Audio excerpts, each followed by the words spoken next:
Here's the 30-second lesson on what legends know. Never practice nunchucks in a crowded room. Never eat chole before a road trip. Always take your shirt off before you iron it. Don't take a call near a swimming pool. And don't forget, saving is not investing. Legends don't just save, they invest in mutual funds. Mutual fund investments are subject to market risks. Read all scheme-related documents carefully. Karnataka features on Cut The Clutter now for second successive day, and there isn't even an election on there, right?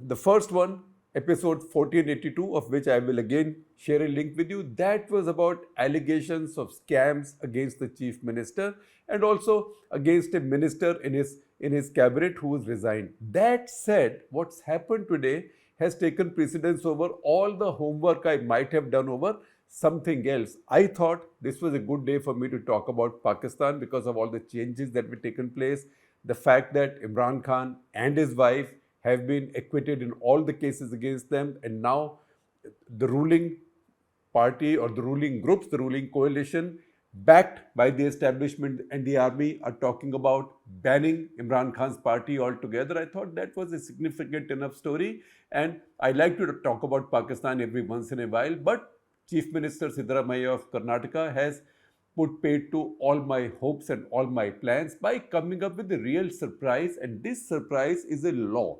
This is a law, and the name of the law is a mouthful. It is the Karnataka State Employment of Local Candidates in the Industries, Factories and Other Establishments Bill of 2024.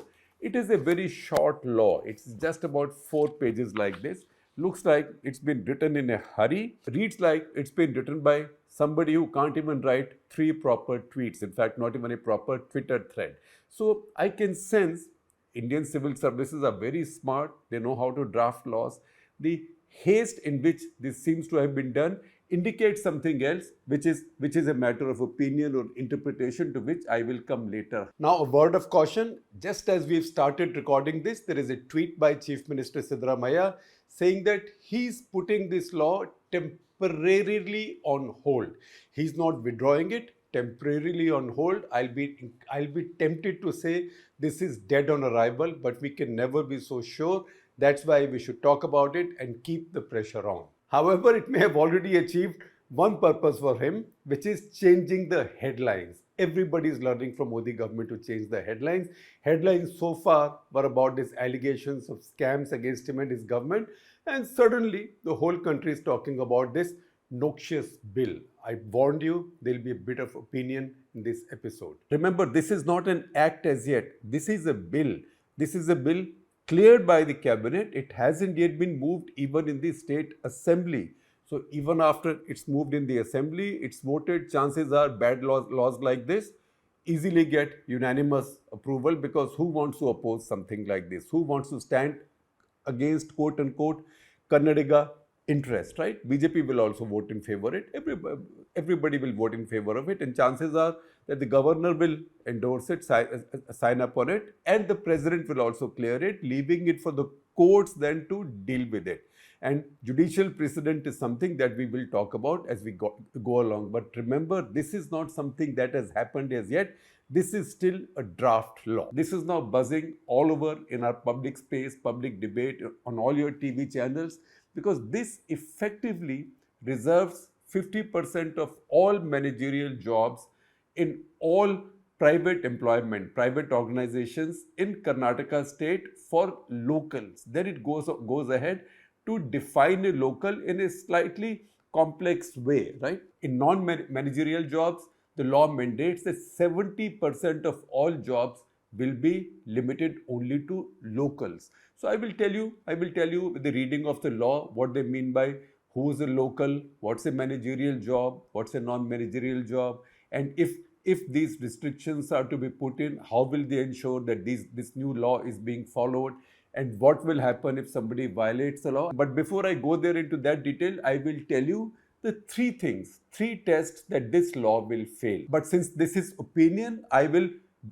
talk about it in a little bit more detail later towards the last part of this episode of Cut The Clutter. Now look at the law first of all. The Karnataka State Employment of Local Candidates in the Industries, Factories and Other Establishments Bill 2024. So first of all, the very title tells you that unlike a law that YSRCP Jagannath Reddy's government had passed in Andhra Pradesh in 2019, again a law which the court, the moment it was challenged, the court immediately said in an oral observation that doesn't look like it will pass the test of the constitution.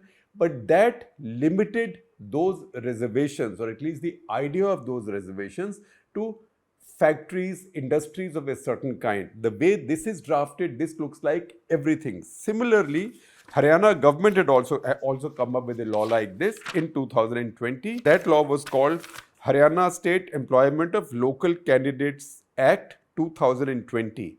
That also was limited. That limited job reservations for Haryanvis or local Haryanvi domiciles only in jobs that drew salaries up to 50,000 rupees a month, and later it was scaled down to 30,000 rupees a month. That is not very many jobs of any consequence, and even that law was subsequently struck down by the Haryana and Punjab High Court.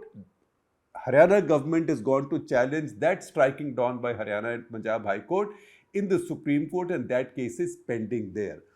Compared to those two laws, this law is a lot more sweeping, because this law means that everybody will be covered under this law, and that is the problem. That is what is the most toxic element of this law. Now, if you look at this law, just the letter of this law, this says appointment of local candidates, that's clause 3. It says any industry, factory or other establishment shall appoint 50% of local candidates in management categories and 70% in non-management categories. Then there are exceptions. I will list those exceptions in a bit, because exceptions is what becomes an ATM. Exceptions are the very essence of license quota Raj or the inspector Raj. That is what makes a government job into an ATM. As you would expect in a law, lots of definitions given. So I'm not going into the definitions of what is your employer, what is a factory, what's an industry, because the definition is so wide that, as I said earlier, it covers everybody. But what's a local? The local candidate means, and I'm quoting from clause 2 of the law, 2H. Local candidate means a candidate who is born in the state of Karnataka and who is domiciled in the state for a period of 15 years and who's capable of, this is important, who's capable of speaking, reading and writing Kannada in a legible way and has passed requisite test conducted by the nodal agency. What is the nodal agency? That is the Inspector Raj. That is not a fact that's hidden from anybody. Now, if you see the idea of Karnataka government appointing a nodal officer who will give people a proficiency test in English language. This is very similar to, it's a bit like Karnataka government setting up a system which is the equivalent of what is called as IELTS, right? International English Language Testing System. That is something that people have to pass. It's a craze in Punjab, it's a craze in Gujarat. You see those boards everywhere. That's a test you have to pass of your basic knowledge of English language if you want a visa to go to Canada, UK, etc. English-speaking countries, particularly if you're going for education, for studies or employment. Now, is a state government going to set up something like this? So see this reaction by Mohandas Pai. Mohandas Pai is one of the leading lights of IT sector in Bengaluru, a very prominent talking head, and he's used many tough adjectives about this law. He says this draft law is draconian, illegal, unconstitutional and fascist, right? And then he goes on to say that it says you have to be born here, you have to be domiciled here, and you should be able to read, speak and write Bengaluru. He says that he himself was born in Karnataka. He's domiciled in Karnataka. He can speak Kannada, but maybe his reading and writing is not as fluent. So does it mean that someone like him also has to go and pass this equivalent of the Kannada language IELTS system? This is nonsensical. I'm saying nonsensical. He's not saying it nonsensical. Although I'm quite sure he'll be happy to use an expression like nonsensical or maybe something much stronger than that. In fact, Mohandas Pai also put out a tweet tagging Jairam Ramesh of the Congress party. He says this bill should be junked. It is discriminatory, regressive and against the constitution. Is government to certify who we are? This is as fascist a bill as in Animal Farm. Unbelievable. And so on and so forth. What this does is it gives a new inspectorate now the power to hold these exams. So he has the power to decide, or she has the power to decide whose Kannada is good, whose Kannada is bad, or whose Kannada is good enough, right? And that then becomes, instead of opening a can of worms, this actually is Karnataka government in that case will be filling a can of worms, filling a can with worms. So tomorrow these worms will keep crawling out, and that will blight the employment situation and investment situation in Karnataka. Now, if you look at the law in more detail, so I told you how they define a local, and once again, I repeat, they say one who was born in the state of Karnataka and who's domiciled in the state for a period of 15 years and who's capable of speaking, reading and writing Kannada in a legible way. I can write Hindi very fluently. I can even write at push comes to shove, I can even write Punjabi quite reasonably, but legible, I promise you not, because my handwriting is not legible. So this even says legible, writing Kannada in a legible way. What that does is that creates a degree of subjectivity that's now available to the inspector who will take a call on this. The next point is, what is management category? Management category means a person holding the position of supervisory, managerial, technical, operational, administrative, and higher positions in any factory, industry, company, establishment, excluding its directors. Thank you for that. That at least some minor mercy. Then it says nodal agency. Nodal agency means an agency notified by the government. Government will appoint officers to that agency, and I will come to some detail of that as we go along. Then what is the non-management category? Non-management category means any persons working in a factory, industry, company, establishment in the position of clerical, unskilled, semi-skilled, skilled, employees involved in IT, ITES. So, hello, there are no exceptions, just in case the IT industry thought that they will be exempted because they work 24/7. They do a lot of outsourcing work. There are no exceptions in this case. This specifically says employees involved in IT or IT-enabled services and includes contract and casual workers. So there is no place left to hide. Now we come to what is the nodal agency under the law. Under the supposed law, right? Supposed law, which I'll be surprised and in fact greatly disappointed if this law passes in any form whatsoever. But what is the nodal agency? The nodal agency shall verify the reports furnished by an employer or occupier or manager of an establishment and submit a detailed report to government in such form within such period as may be prescribed, indicating the implementation of this act. Let me tell you the next one now. The nodal agency shall have the powers to call for any records, information or documents in the possession of an employer of an establishment for the purpose of verifying the report furnished under subsection 1. Who will this nodal agency be? That will be an authorized officer. And what is an authorized officer and what is the appointment of an authorized officer? That is clause 5 in this draft law. It says the government may appoint an officer not below the rank of Assistant Labour Commissioner as the authorized officer for the purposes of compliance of the provisions of this act, and such officer shall be deemed to be public servant within the meaning of blah blah blah. What this means is that I am now setting up a full-fledged Inspector Raj in your state, and they will be this all-powerful inspector. No junior than an Assistant Labour Commissioner who will now walk into even IT companies and IT-enabled services factories asking for the data. कितने आदमी थे, कितने आदमी हैं, कहाँ से आए, कौन आए, उसका नोडल एजेंसी ने कन्नड़ा टेस्ट पास किया कि नहीं, कन्नड़ा टेस्ट पास किया, कितने मार्क्स आए, and he has the power to punish you. So this is a full-fledged Inspector Raj. Is it going to work? Is such a thing, can such a thing be brought back? That too by the government of a party that had abolished the license quota Raj and a lot of the Inspector Raj in India after the 1991 reform. That is an idea that should be debated, most of all by the Congress party itself. Now, I told you a little bit earlier that there are exceptions provided for here, because no government job, no inspector's life or no inspector's job becomes an ATM unless the inspector has the power to make exceptions. So look at the exceptions there. It says number 1, that candidates not possessing secondary school certificate with Kannada as a language shall pass a Kannada proficiency test specified by Nodal agency. That's a lot of people. That will be a neat equivalent, because Karnataka produces a lot of jobs, particularly Bengaluru produces a lot of jobs. That will be a local, state level neat equivalent just for Kannada proficiency. That's not even for outsiders. That's also for people within the state.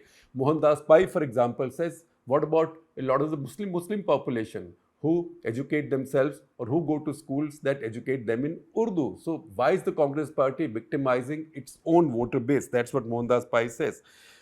So this is the power of the nodal agency, but more importantly, the power is the exceptions. It says, for example, provided further that where qualified or suitable local candidates are not available, the industry or factory or the establishment within 3 years with active collaboration of the government or its agencies shall take steps to train and engage local candidates. How do you translate this as? I will translate this as only 2 words, which is Inspector Raj, right? Because sub-inspector will now work with an employer to say that you are taking adequate steps to train local people. That is a thappa that some inspector has to give. The next, it says, if sufficient number of local candidates are not available, then the employer may apply for relaxation from the provisions of this act to the government, and after due inquiry, the government may pass appropriate orders, and such orders passed by the government shall be final. How do I translate this as? ATM, automated teller machine, right? Put your card inside and money will come out of it. And next, every employer shall inform the nodal agency about the compliance of the provisions of this act in such form within such period as may be prescribed. So you may say in 6 months, 3 months, every 6 months, every 12 months. So this will be one more compliance for every employer in Bengaluru. Now, if you read all of these conditions and exceptions, you would think that the pain for not following these will be enormous. The fact is, the pain is not so much. It says for violation, the fine will be 10,000 rupees. It can go up to 25,000 rupees. Baba re baba. I'm sure some of these companies will roll over if they have to pay 25,000 rupees. And if you continue to be in violation, you have to pay another 100 rupees per day. So what is the purpose of this law? That's the reason I said earlier on that only means something had to be done right now in a great hurry. Now the fact, however, is that any decent employers, particularly a lot of the startups in Bengaluru, ones that are already existing, ones that are coming up, Bengaluru has at any point of time any number between 50 to 70 unicorns and many more to be unicorns. Some of that data Priyank Khadge, the IT minister, the state IT minister, has put out in his tweet, which you can see on your screens. So a lot of them are people who are not used to working in the old economy system. These are people who built their enterprises and businesses in the post-reform era. They've never dealt with the Inspector Raj. So many of them might say it's not a question of a 25,000 rupee fine or a fine of another 100 rupees per day. I know I can afford to pay that, but why should I run afoul of the law? However nutty the law is, why should I run afoul of the law? So I will move someplace else. I can move to Hyderabad, or who knows.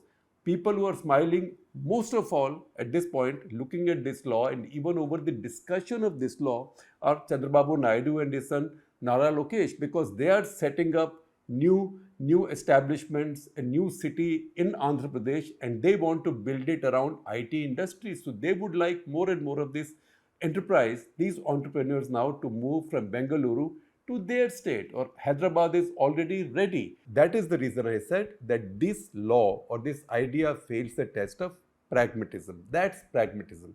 Second is the constitution. Now look at what's happened to Haryana's law. Although Haryana's law only was confined to jobs below 30,000 rupees. There is no such thing with the Karnataka law. In fact, it specifically lists IT and IT-enabled services as being under the purview of this law, whatever the salary is. And it also includes managerial positions, right? It's the most drastic and the stupidest of such laws that have been proposed in India by any state. That said, what happened to the Haryana law? Haryana law was challenged by the local chambers, by the state's chambers in the High Court. The High Court struck it down. So this Haryana law was struck down because it failed the test of multiple articles of the Constitution. 14, equality before law. 16, multiple sections, subclauses of 16, which says equality of opportunity for employment. It lays down where only the center can draft laws, the center can pass laws, not the states. And also Article 19(1)(g), which is the freedom to practice any occupation or trade. So it failed the test of multiple articles of the Constitution. That's the reason I say that this law will fail the test of Constitution. As I said earlier, it's unlikely that this will be challenged politically even by the BJP, although on the sidelines they will snigger about it, they will talk about this, but nobody would risk annoying the Kannadiga sentiment right now. As I keep telling you all the time, bad laws pass easily and the worst laws are the easiest to pass in our system. That said, this will fail the test most likely. I'm almost certain this will fail the test of the Constitution. That said, I told you why it will fail the test of pragmatism, second Constitution, and second politics. Now, Congress party is a national party. It is setting itself up as Mohabbat ki dukaan. It's saying everybody is equal, all religions are equal, all ethnic groups are equal, all states are equal. This is not a regional party. This is not a state limited party, because if a Congress government passes a law like this in one of its states, what will then happen in Telangana? What if Telangana also passes a law like that?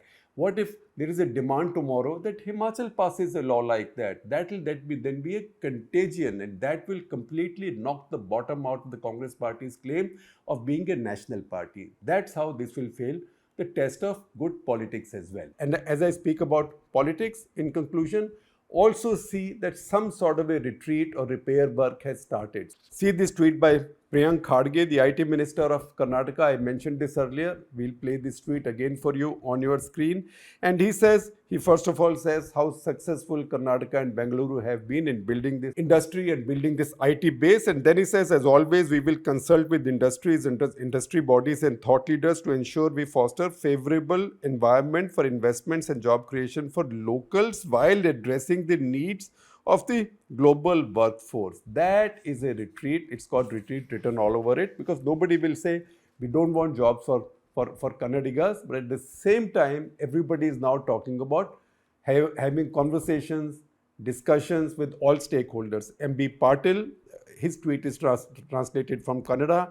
He's also expressed similar views. DK Shivkumar, the Deputy Chief Minister, he was speaking to reporters. He said, no investors need to worry. We want investors to come to Karnataka.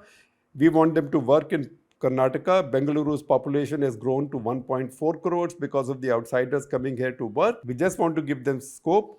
We are more worried than both the employer and the employee. We will see where we can accommodate Kannadigas. And like Mohandas Pai, in her own way, Kiran Mazumdar-Shaw also has spoken up on this. She said, as a tech hub, we need skilled talent, and while the aim is to provide jobs for locals, we must not affect our leading position in technology.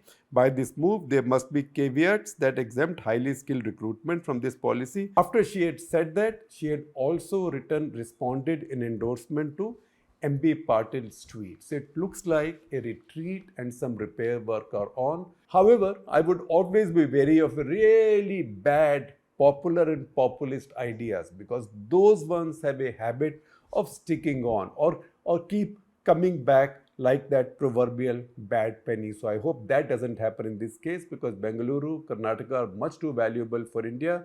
Karnataka, as we speak at this point, has among the highest per capita incomes in India. In fact, today among the larger states, forget the city states like Delhi, Chandigarh, or a tiny state like Goa, among the larger states, it has the second largest per capita income of 3,04,000 per year. That is just below Telangana's 3,11,000. 3,04,000 is about 6 times of Bihar, 6x of Bihar, and 4x of Uttar Pradesh. So Karnataka has built something fantastic. It's been built on the strength of Bengaluru. It will be so daft now to slaughter this golden goose.